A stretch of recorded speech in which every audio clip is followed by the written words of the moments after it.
Hello everybody, and welcome back to OMB Reviews. I am the critic who is a cynic. Hope you're doing well, and today I'll be doing a review of the first episode of Loki on Disney+. But before going into my spoiler-filled review, please be sure to smash the like button, light up the fire button if you're watching over on Odyssey. Also, please subscribe, hit the bell notification, and check out ombreviews.com for more information about me and how to follow and support the channel. All right, so we'll go ahead and dive into this. There will indeed be plenty of spoilers, as you saw in the title, and as I am saying right now, this is again the first episode that just premiered today on Disney+, and I've got some thoughts, obviously, over at IMDb. The community right there is giving it a 9.1 out of 10. And to be honest, I can kind of understand where they might be coming from. If you were to go into this series turning off your brain, turning off your memory of the fact that we've had, well over a decade of the MCU at this point, with countless numbers of over 20 films in the entire catalog, with different stories and arcs and characters that we have learned to care about and not care about, all that stuff, you might be able then to enjoy the narrative of this show, because the narrative of this show is essentially saying, hey, guess what? None of that matters because it's all been predetermined. So basically what this show does, if you've ever seen the movie The Adjustment Bureau with Matt Damon, it essentially does that, where it's revealed to Loki that there's this behind-the-scenes world that exists that has been created by these three essentially eternal, massive mega gods, essentially, who are in control of the entire timeline itself and are so powerful that they actually not only control the timeline, they also were able to destroy the old timelines that used to exist. So this is also revealed that there used to be a bunch of crazy, chaotic timelines, and so they destroyed all of those essentially to make one cohesive timeline that is also a multiverse. Yes, they try to make it where they're having both, right? They want to have their cake and eat it too. So instead of saying, it's the multiverses of madness that have caused the chaos and they are now getting everything back onto one track, they're saying, oh, there's one track as far as the timeline is concerned, but there is still this crazy multiverse woven into it. But every single person is essentially on a path that's predetermined. So very much predestination, Adjustment Bureau level stuff where you have a path. And the job of this group that Loki encounters is to take care of anyone that deviates from the path, which is interesting because you've introduced the concept that there is no free will, but then still admit that there is free will because people can still act against where they're supposed to be. Not only that, but also you claim to, and again, here's the other big plot point, is that these three eternal, all-powerful beings who can sustain the timeline, they can't do it alone, and so they create people. They, again, create people who so happen to be humans, and very much, I guess you could argue humanoids, but they are, for all intents and purposes, all human, all of the same alien race, essentially, but we're essentially just all created, not hired, but created by these all-powerful beings to help manage the timeline that they are maintaining. Which, again, in and of itself is already nonsensical, because if they're already so all-powerful that they can maintain the timeline, why would they need to create lesser beings in order to help them in that mission? Again, how can you really be all-powerful in that instance but need and rely on sub-beings, subpar persons to do this? And if you can see the past, present, and future, wouldn't that also mean that you could see any deviation that could ever occur, which would mean that there would never be any situation that you wouldn't already know having existed? And yet the main plot of this movie is that Owen Wilson's character, who happens to be one of these workers, is a big fan of Loki's and is trying to help Loki figure out that he's not really all that bad. He's not really all that evil. He's just been covering up because it's all a part of the act. It's all a part of his persona. And to admit that he has no real choice, right? To admit that all of this stuff that he is witnessing with the timelines and all this stuff, because he's shown his entire life in existence, because this is essentially 2012 Loki that existed, and so therefore none of the events with his mom have happened yet, none of the events of Endgame have happened yet, and so he doesn't know any of it. And so he's actually shown this footage of the rest of his life, and he comes to accept it as it being the truth and as it being reality. But they then say, oh, we need you, We need you because of your chaos in order to help us, because you also happen to be the person, which again, this is made pretty clear early on in the episode, but it's acted and treated as a reveal. You also happen to be the person that is killing our agents, and we don't know how to stop them. Said persons, created by all-powerful beings who maintain the timeline, who can see past, present, and future, somehow can't see all futures, which is why there's this whole bureau where you even have to take a ticket. And also, magic doesn't work here either. Again, all-powerful stuff. The Infinity Stones, remember how powerful those were and how scary those were? Yeah, there's just a drawer full of them. They even joke saying, yeah, we use them as paperweights. There's so many of these. Which I guess ties into what had been mentioned in previous movies about, whenever a stone is taken out of a specific time, it creates this alternate timeline path, right? The whole thing that was explained during Endgame, which really, in all honesty, I think just destroyed my love of any of these films, because they tried to do time travel, they tried to explain it, they tried to make rules, but then they broke those rules, and the rules were so convoluted in the first place, it was a narrative mess, which is why I've had an issue with Endgame from the very beginning. Well, if you thought Endgame had some narrative issues, Loki episode 1 was like, hold my beer. Let me go ahead and add not only to the confusion, but also to the nonsensical storytelling that, again, doesn't make any sense whatsoever, and also makes you not care about any of the previous phases, because you realize, all of that stuff was planned to happen, meaning Thanos wiping out half the universe, planned to happen. All that was planned.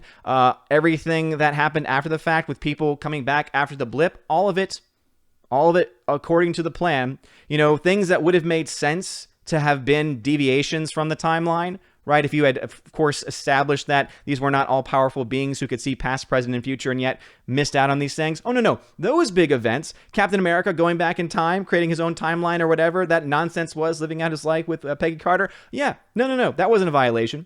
At first, I thought maybe that's where they would go, saying, we've already had Steve Rogers come through here because obviously he broke the time law. Oh, no, but it's Loki. Loki's action. So it's so convoluted as far as the timeline and everything like that is concerned.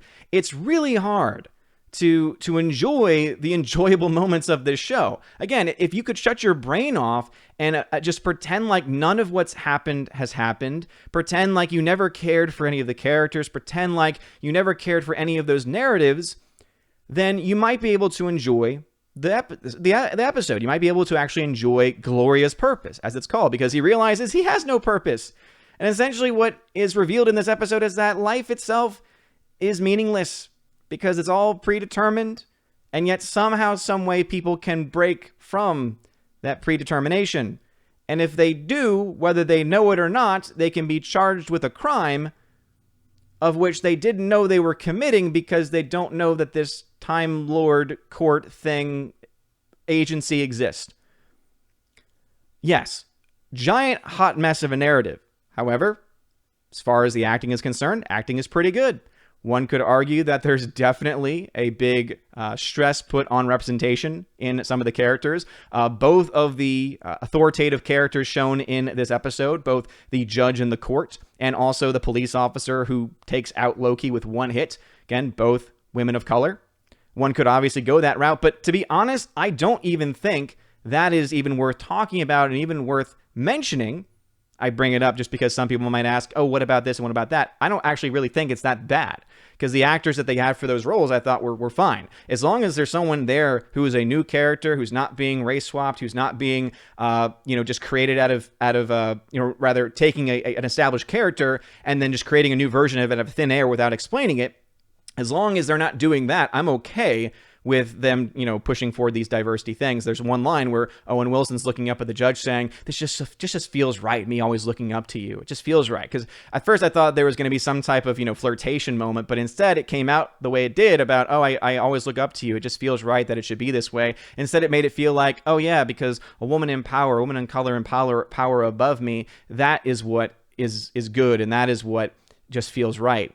And again, there were moments like that existed, but none of that actually matters when you look at just the core story, which, as I said, is just a narrative mess. And it takes away from anything else that's really worth noting. Tom Hiddleston, gives great performance. Owen Wilson gives great performance. Gugu Mbatha Raw, who I probably just butchered her name. I actually really like her as an actress, but she plays that judge character that I had mentioned, so is in there very briefly. But the whole concept that they've tried to construct here, as interesting as it is, because it is interesting that there's this agency in charge of time, but it basically makes everything that's happened beforehand so insignificant, not mattering at all. And also, it raises so many questions and raises so many issues because the rules that they themselves establish that they can see all time and space, and yet still have these aberrations happen, these variants is what they call them, doesn't make any logical sense. And what I've always said about time travel and dealing with time in general is, okay, it cannot make sense, right? There can be holes in it. You know, obviously Back to the Future is a great example of that. There's plenty of holes if one wants to take time to dive into those, but at the very least be entertaining.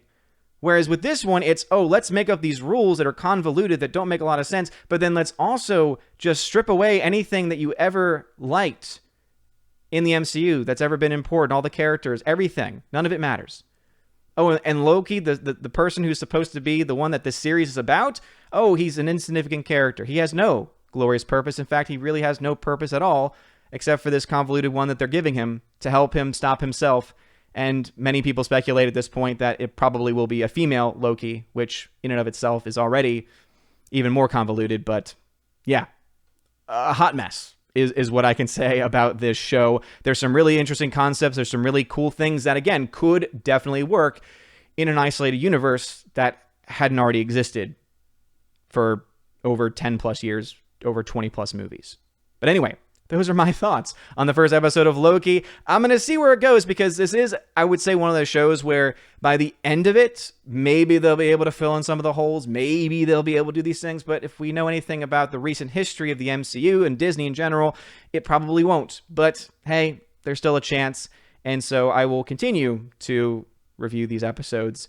Let me know your thoughts if you've seen the show or if you have any desire to see this show after these thoughts. But let me know those comments down below. If you like this video, smash that like button, light up that fire button. If you're watching over on Odyssey, you're all amazing and beautiful people. Hope you all have a wonderful day. And as always, God bless. And now for a huge shout out to all of my June Patreon and Subscribestar members: Andrew Hoyle, Bifford the Hobbit, Brian P., Dion, Don Bruno de la Mancha, Enrique Evangelista, Father Christopher Miller, hail to you, Father, Father Damian Cook, Garrett Searles, Inflamed Wood, It's a Trap Productions, Jason Clark, Jacob Juice, Jeffrey Toon, Jonathan Carney, Laura the Modern Major General's Story, Mike Jackson, Mad Mitch Dunaway, Mr. Peabody and his evil twin with the beautiful hair, On to June, Orange Hat Reviews, Out of Step with Reality, Priscilla Hall, Riff Magos, Rosetta Ullen,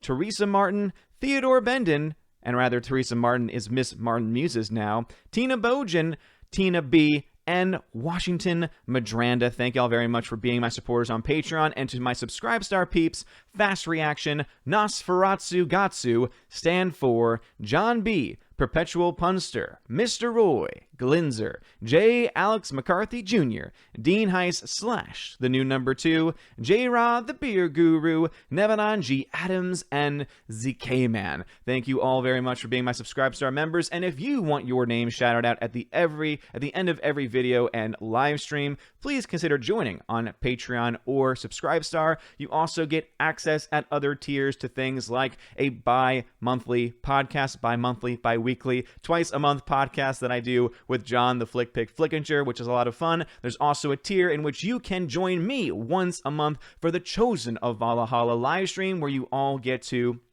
at that level, join me for discussions, talk about any projects that you might be working on, or just hang out and have a good time. It's a lot of fun. And also, too, for many of those levels, you also get access to a giveaway section on the Discord server, where you get access to giveaways of things like 4K movies, digital codes, and tons of other stuff like that. So if any of that sounds interesting to you, check out the links in the description and sign up over on Patreon and Subscribestar. You guys are all amazing and beautiful people. I hope you all have a wonderful day, and as always, God bless.